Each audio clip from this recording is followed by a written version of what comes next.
부동산 시장은 유지될까 하는 부분, 저는 이제 거기에 대해서 조금 퀘스천을 가지셔야 된다고 보고요.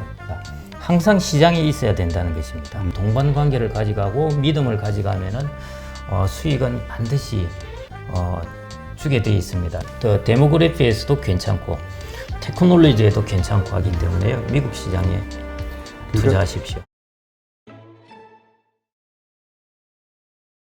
그러면 이번에는 뭐 우리 계속 이야기했듯이 앞으로 사회는 정말 격변의 세상이 올 것이다. 예. 그리고 코로나가 그러한 세상을 정말 뭐 5년, 10년 앞당겼기 때문에 우리는 뭐 여러 가지 면에서 사회가 달라질 것이고 그에 맞춰서 우리의 투자의 지도도 좀 바뀌어야 된다. 이제 이런 말씀이시잖아요. 그러다 보니까 아까도 반복적으로 말씀하신 10년 후의 세상을 바라보고 그때 세상의 그 뭔가 주도적인 어떤 그 시스템에 지금 그것을 찾아서 미리 투자를 해야 된다. 그러나 아직도 부동산을 투자로 생각하시는 분들이 아직은 많거든요. 한국에서는. 이와 관련해서는 어떻게 보세요? 그래도 현실적으로는 부동산이 돈을 벌게 해준다. 이런 생각을 하는 분들이 많단 말이죠. 근데 인구는 점점 줄고 있기 때문에 어떻게 될 것인가? 부동산은 저희들끼리 그럽니다. 부동산은 하여튼 뭘 하든 이야기하면 욕 들어먹는다. 부동산 이야기는 하지 마라. 이런 맞아요. 이야기를 하는데요. 제가 한번 제 견해를 한번 말씀드려 보겠습니다. 네. 이 그래프를 하나 하나만 저게 이제 계속 올라가고 있는 것 중에 빨간 게 이제 서울 아파트 가격 지수이고요. 이제 파란 게 전국 아파트 가격 지수입니다. 그리고 이제 굵게 나와 있는 회색이 이제 금리라고 보시면 되는데요. 우리가 대부분 뭘 보고 있냐면은 저 위에 가격을 보고 있습니다. 가격, 그러니까 아파트 가격이 저 가격만 보고 있으면은 앞으로도 당연히 더 올라가게 보이거든요. 근데 이제 그걸 봐야 되는 것이 아니라 우리는 저 가격을 저렇게 올린 이유가 뭘까를 이제 봐야 되는데요. 그 중에 제일 중요한 요인이 바로 금리입니다. 그 금리 한번 보십시오. 저 그래프 보면은 우리나라는 2000년부터 그냥 줄창 금리가 하락했습니다. 제가 이제 그 채권 운용을 할 때 국채 금리가 8%였는데 3년짜리 국채 금리가 엄청 높았네요. 그때 근데 별로 안 높다고 그랬었습니다. 근데 지금은 이제 1%로 떨어졌지 않습니까? 계속 떨어졌습니다. 그러니까 이때 무슨 일이 벌어졌냐면은 사람들이 돈을 빌려도 더 빌려도 왜 이자는 똑같이, 뭐 이자는 왜 더 줄어들지, 뭐 이랬습니다. 그러니까 이제 부동산이나 아파트 같은 경우에 제일 핵심적인 요소가 금리라고 하는 이유가요. 우리가 금리가 하락하면은 보통 보면은 할인율이 떨어지니까 자산 가격은 그냥 오르게 되어 있습니다. 오르게 되어 있는 데다가 부동산이나는 이제 차입을 해서 하니까 이제 차입 가격까지 떨어지거든요. 차입 비용까지. 그러니까 양방으로, 쌍방으로 이게 플러스 영향을 주기 때문에 이제 아파트 가격은이나 부동산 가격은 올라갈 수밖에 없었습니다. 근데 이제 저는 저 그래프에서 사람들이 아파트 가격만 보고 저게 더 올라갈까 저 고민을 계속 하시는 것보다 야, 금리가 저기서 한 20년 동안 7%포인트가 떨어졌는데 지금부터 7%포인트 떨어지면 마이너스 6%인데 금리가 마이너스 6%로 갈까? 안 가겠죠, 당연히. 0% 가봐야 0%니까. 그러니까 앞으로 떨어질 여지는 없다는 것입니다. 금리는? 그러니까 금리에 있어서 좋은 모멘텀은 사라졌다는 것이고요. 그래야 이제 한국은행이 저런 이제 주택 가격이나 부동산 시장 가계부채를 보니까 야, 이게 언제 비정상이다, 현재 금리는. 그래서 이제 연말 좀 올리겠다, 이런 시그널을 보였지 않습니까? 미국도 이제 한 2, 3년 있으면 올리게 될 거고요. 그러니까 이제 저게 위로 꺾이게 될 거라는 것이죠. 그러면은 이제 그랬을 때 그러면은 아파트 시장, 아파트 불패시나 혹은 부동산 시장은 유지될까 하는 부분, 저는 이제 거기에 대해서 조금 퀘스천을 가지셔야 된다고 보고요. 그래서 저는 뭐 당장 이거를 바꾸라 이거는 아니고요.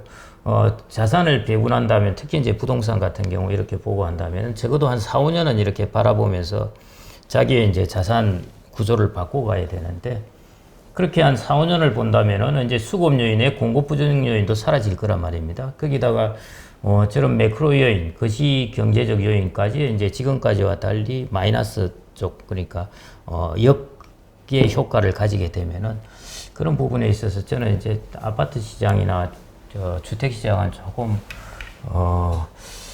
주의해서 봐야 되지 않나, 뭐 그렇게 좀 조심스럽게 말씀을 드리고 속으로는 강하게 말씀드리고 싶어도 일단 좀 조심스럽게 말씀을 드립니다. 그 부동산 가지신 분들과 가지고 있지 않으신 분들 혹은 뭐 이로 인해서 마음의 상처를 입으신 분들이 워낙 많다 보니까 예. 표현이 되게 격하게 감정적으로 하시는 분들이 많죠. 예. 그래서 이제 걱정들을 많이 하시는데 어쨌건 자본 논리적으로 금리는 점점 떨어지고 있고 그러니까 과연 지금보다 얼마나 더 떨어질 것이냐 이 저금리 상황이 갔을 때 그 부동산 예. 보통 부동산은 우리가 인플레이션 해지용 아니야? 뭐 이런 얘기도 많이 했잖아요. 예, 예. 이제 그럴 이유가 없다. 인플레이션은 그렇게 단기적으로는 뭐 또 올 하반기 올해 올이라고는 다 생각을 했습니다. 왜냐하면 작년에 물가가 워낙 낮았기 그렇죠. 때문에 그래서 이제 문제는 내년까지 이제 물가 상승이 지속되느냐 부분인데요. 저는 뭐 그 부분은 인플레이션은 아직은 더 봐야 되리라고 보아지고 아까 금리하고 또 하나 이유가 여기 인구입니다. 이 그래프는 인구죠. 많이 보셨을 텐데요. 이게 25세에서 64세 인구가 전년에 비해서 얼마나 증가하고 감소했냐 그 그래프이거든요. 80년은 40년 전이니까 너무 길죠. 여기가 2020년이고요. 이때 보면은 한 해 한 40만 명씩 이 인구가 증가했습니다. 네. 우리나라는 60대도 집을 사요. 서양 같은 경우는 40대 35세부터 한 45세, 55세 이 사이가 집을 제일 많이 사는데 우리나라는 노후 대비용으로도 집을 샀어요. 그래서 25세에서 64세가 우리나라가 집을 그래도 많이 사는 인구라고 보시면 될 텐데 그게 이제 2000년 이때 보시면은 뭐 한 40만 명씩 증가하는데요. 그전엔 더 많이 증가했죠. 이게 이제 좀 또 뭐 50만 명도 증가하고 하는데요. 이거 한번 보십시오. 지금은 이제 0%입니다. 이제 전혀 증가하지 않게 되죠. 네. 지금은. 그 다음에 이제 그 다음이 문제입니다. 그 다음에 이제 계속 감소합니다. 계속 감소하고 그 다음에 한 5년, 10년 감소하고 마는 게 아니라 우리나라가 인구 추계를 한 2060년까지 줄창 감소합니다. 네. 이거는 어마어마한 데이터입니다. 우리가 이게 소위 말해 생산 가능 인구라고 하기도 하고 일하는 인구라고 그러기도 하는데요. 오늘 아침에 제가 이제 엘리베이터 타고 뉴스를 딱 보니까 한 줄 뉴스에 나온 거 보니까 우리나라 일하는 인구 10년 동안 300만 명 줄어든다. 뭐 이렇게 해놨는데요. 그 정도로 그 정도로 같으면은, 그러고 나서 다시 원 상태로라면은 전혀 우리나라는 걱정할 필요가 없습니다. 근데 저 그래프에 보시듯이 줄창 매 10년마다 400만 명씩 감소를 해요. 네. 그래서 과거 20년 같은 경우 25세에서 64세 인구가 1000만 명 증가했거든요. 그런데 앞으로 20년은 1000만 명 감소합니다. 네. 그래서 저 인구라는 것이 이제 사람이 집을 사는 사람들의 수요이기도 하니까요. 저런 면에서 보면은 우리나라는 시간이 가면 갈수록 주택 시장은 비우호적인 요인들이 계속 나타나게 된다는 것이니까요. 시간과 이 게임에서 불리한 상황입니다. 네. 앞으로 예. 그러니까 아까도 말씀하셨듯이 10년 후에 세상에 투자해라. 예. 그런 면에 봤을 때 이제 예. 좀 부동산은 예. 좀 한계와 오지 예. 않았냐. 예. 예. 이렇게 이해를 예. 하면 될 것 같고요. 근데 지금 기술 혁신은 얼마나 빠른 속도로 그렇죠. 되고 있습니까? 그래서 이제 말씀하신 대로 지금 그러한 미래 혁신 기업의 예. 주식을 갖고 있어라. 이게 예. 부동산보다는 더 나을 것이다. 기대 수익이 낮다고 네. 봅니다. 예. 그런데 그러한 이야기를 듣는 분들 가운데서 그 보통 많은 분들이 어떤 생각을 하시냐면 떨어지면 어떡해? 그러니까 주식은 회사가 망할 수도 있고 아까 물론 그래서 ETF를 담아라. 네, 네. 그게 안전하니까 네. 얘기하셨지만 이 주식에 대한 투자에 대한 그 불안감을 가지고 계신 분들이 많거든요. 왜냐하면 이제까지 우리 주변에 보면 가산을 탕진한 사람들이 주식 투자자들이 많이 있었단 말이에요. 근데 일각에서는 그거는 그 사람의 투자 방식이 잘못된 거지 주식이 잘못된 건 아니다. 이런 얘기 하시는 분도 있고. 일단 이 주식 투자와 관련된 그 뭐랄까요? 우리의 오해와 편견, 그다음 올바른 이해 이걸 좀 정리를 한번 해주시죠.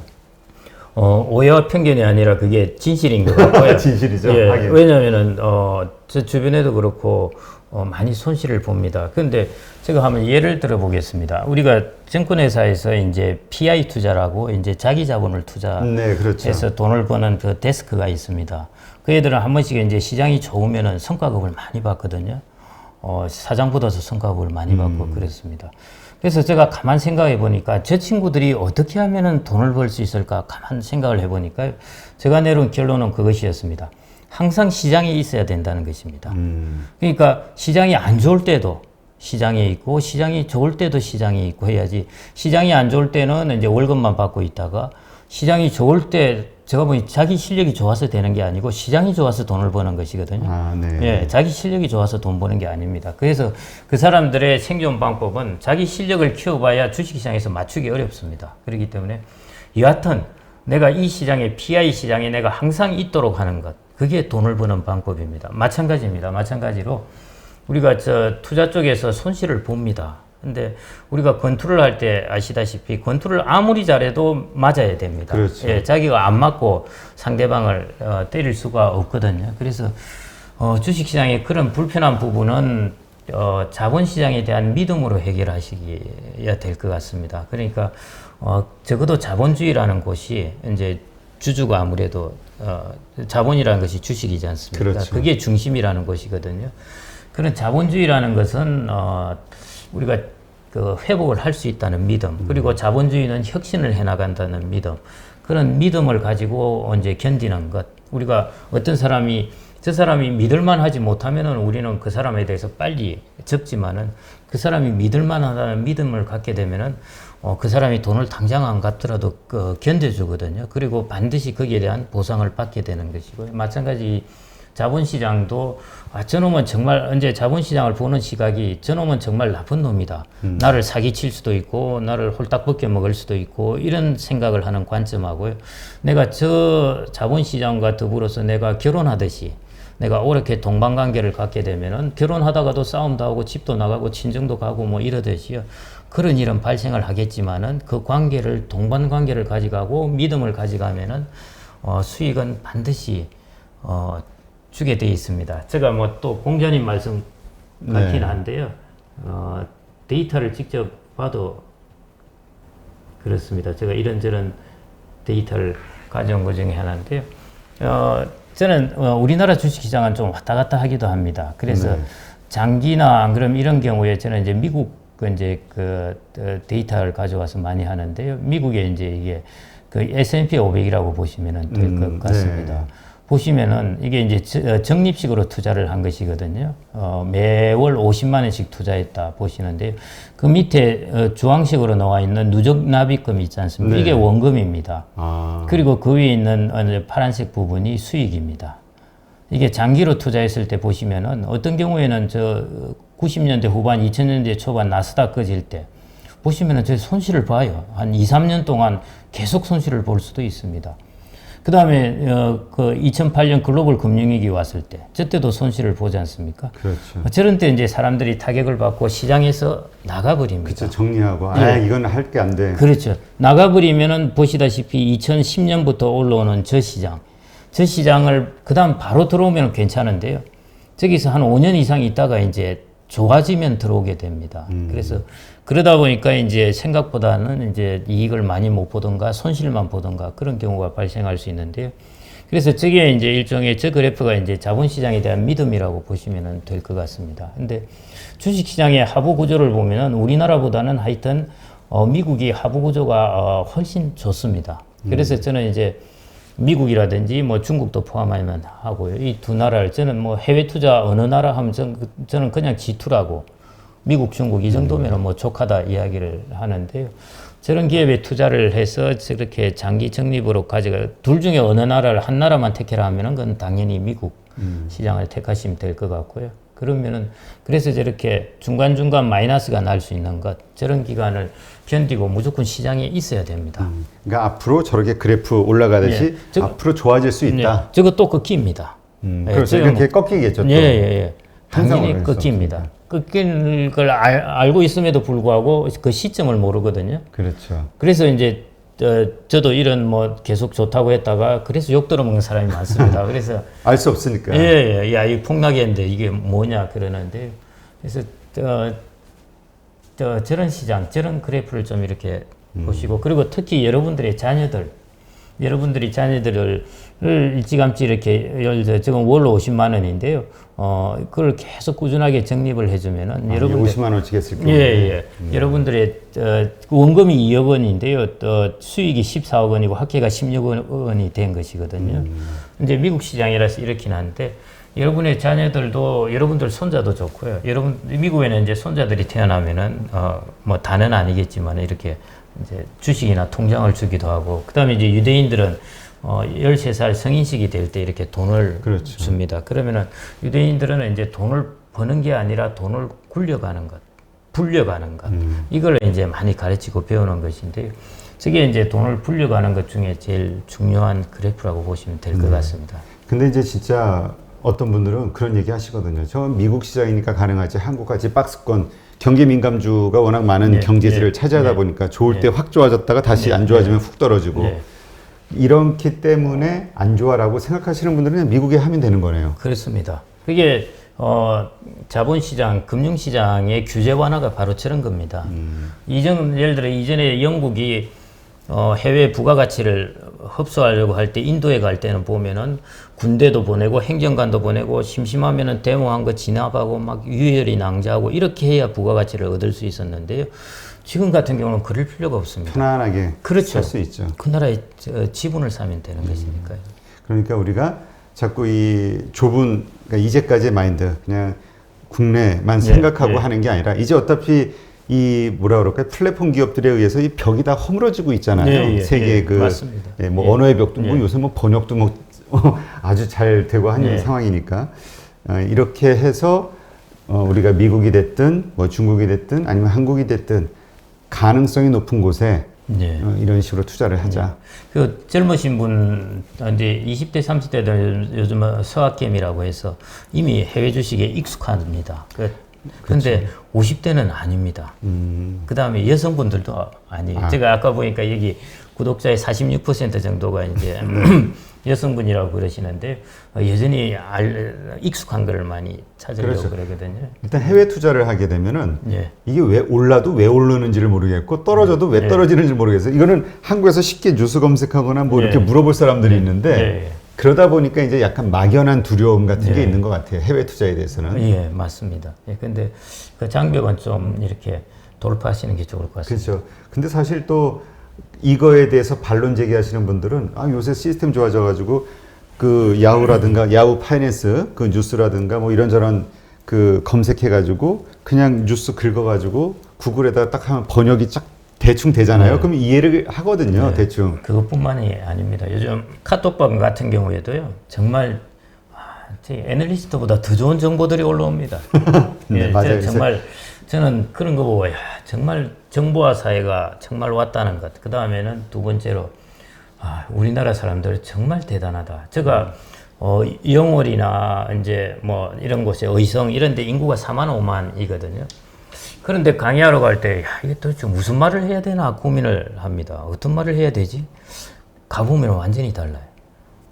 진짜 다들 똑똑하시고요. 그만큼 우리나라 괜찮습니다. 그래서 그러니까 우리가 정보가 여기저기서 많이 오니까요. 그러니까 사실 아까도 말씀하셨듯이 제조업 국가의 끝은 한계가 있다 말씀하셨잖아요. 우리가 이제 제조업으로 그동안 돈을 벌었다고 하면 앞으로는 금융으로 돈을 벌어야 된다 이런 얘기를 하시는 분들이 많이 늘고 있어요. 지금. 그럼에도 불구하고 기본은 제조업으로 가져가야 됩니다. 근데 우리가 지금 축적한 게 지금 연금만 하더라도요. 우리나라 연금 자산이 국민연금을 포함하면 한 1,500조 정도 되고 그 다음에 외환보유고가 한 500조이지 않습니까? 이 두 개 합쳐도 2,000조입니다. 2,000조에서 10% 하면 1년에 200조이고요. 5% 하면 1년에 100조입니다. 그래서 이걸 잘 활용하는 게 당연히 중요하고요. 그 다음에는 이제 우리나라가 제조업을 이제 세컨드 페이스 제2국면으로 들어가야 됩니다. 근데 뭐 긍정적이긴 합니다. 그래도 우리나라가 글로벌 기업이 또 나왔거든요. 뭐 LG화학도 그렇고 그렇죠. 뭐 이런 것들이 나오고 있기 때문에 이걸 이제 저는 많은 개인도 투자를 하고 기업도 혁신 기업에 투자를 하고 해서 혁신에 투자하고 해서 하면은 뭐 좋을 수도 있지 않을까 하긴 하는데요. 인구 구조 변화가 앞으로 너무나 취약하기 때문에 저는 그래서 투자하시는 분들은 좀 글로벌하게 인구도 좋은 곳에 미국의 인구가 생각보다 상당히 인구 구조가 좋습니다. 거기는 계속 이민자들이 새롭게 맞습니다. 유입이 되는 것 같아요. 미국의 인구가 그 2050년까지 지금 인구에 비해서 18% 증가합니다. 다른 나라들 다 감소한다고 같아요. 그래서 고령화 비율도 좀 올라가다 정체하거든요. 그래서 미국이 인구나 이런 면에서 인구 구조 이런 면, 그 다음에 혁신, 제가 데모테크를 말씀드리면은 더 데모그래피에서도 괜찮고, 테크놀로지에도 괜찮고 하기 때문에요. 미국 시장에 그러니까 투자하십시오. 예. 우리 개인들이 아까 말씀하셨더니 기업 단위에서 뭔가 제조, 우리가 잘 아는 어떤 이런 걸 가지고 한다 그러면 그런 생각도 얼핏 들더라고요. 우리 개인들은 아까 말씀하셨던 우리 창의적이고 이게 배짱들이 있어가지고요. 또 예. 이게 해외에서 금융으로 개인들이 돈을 예. 벌어오는 거, 예. 네, 해외 투자. 맞습니다. 네. 근데 이제 저게 꺾였을 때 지금은 이제 전혀 모릅니다. 그렇죠. 예, 저게 그러니까- 꺾였을 때 어떻게 행동하냐 이게 오히려 중요합니다. 그러니까 지금 이렇게 시장이 좋고 상승하고 있으니까 돈을 벌고 있어, 돈을 네. 벌었네, 네. 앞으로 벌 것 같아 해서 막 들어가지만 그래서 좋은 결과가 있을 때에도 이 시장에 있어야 되지만 혹시나 꺾인다 하더라도 예. 거기서 탈출하는 게 아니라 예. 예. 버티거나 예. 오히려 그 시간을 더 투자를 예, 더 맞습니다. 늘리는 이런 예, 식으로 맞습니다. 해야 저 그래프 저걸 맞습니다. 먹을 수 있는 예, 거잖아요. 맞습니다. 그게 어떻게 보면 제일 중요한 것 같고요. 링에 올라가서 한 대 딱 맞았고 나서 에이 나 안 할래 그러고 내려가 버리는 게 아니라 맞아도 계속 링에 있어야 된다는 게 그게 중요합니다. 그래서 우리가 이제 글로벌 투자자가 돼야 되는 거, 그게 뭐 예. 자산가잖아요. 예, 예. 자산가가 그렇습니다. 돈 버는 세상이니까. 예, 예.